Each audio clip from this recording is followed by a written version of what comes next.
Tinupok ng apoy ang isang residential house sa Babaran, Tiague, Isabela kahapon na araw ng Biyernes. Sa panayam ng Bomba Radyo Kawayan kay Fire Officer 1 Lawrence Cyric Guzman, Investigation Intelligence Unit ng Bureau of Fire Protection ng BFP Tiague, sinabi niya na dakong alas 10:53 ng umaga nang makatanggap sila ng ulat mula sa isang concerned citizen na may nasusunog na bahay sa purok sa isa ng nasabing lugar.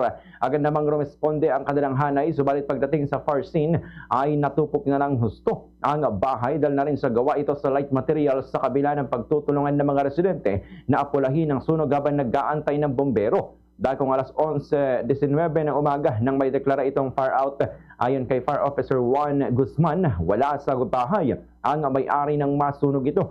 Batay sa inisyal na pagsisiyasat ng BFP Tiague, nagmula ang sunog sa wirings ng bahay.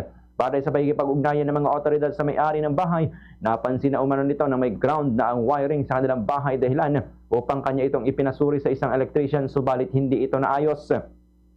Tinatayan nasa 200,000 pesos ang inisyal na halaga ng nasunog na bahay, kabilang na rito ang dalawang motorsiklo na dadamay rin sa sunog. Ganitong bahagi ng pahayag ni Fire Officer 1 Lawrence Cyric Guzman.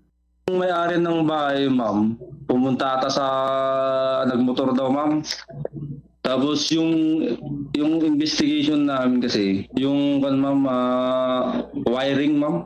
So, may ma'am, parang main din yun, ma'am. Sabi ng may-ari, ma'am, nag-ground na yung wire niya, ma'am. Pinakita niya sa electrician, pero ganun pa rin, ma'am.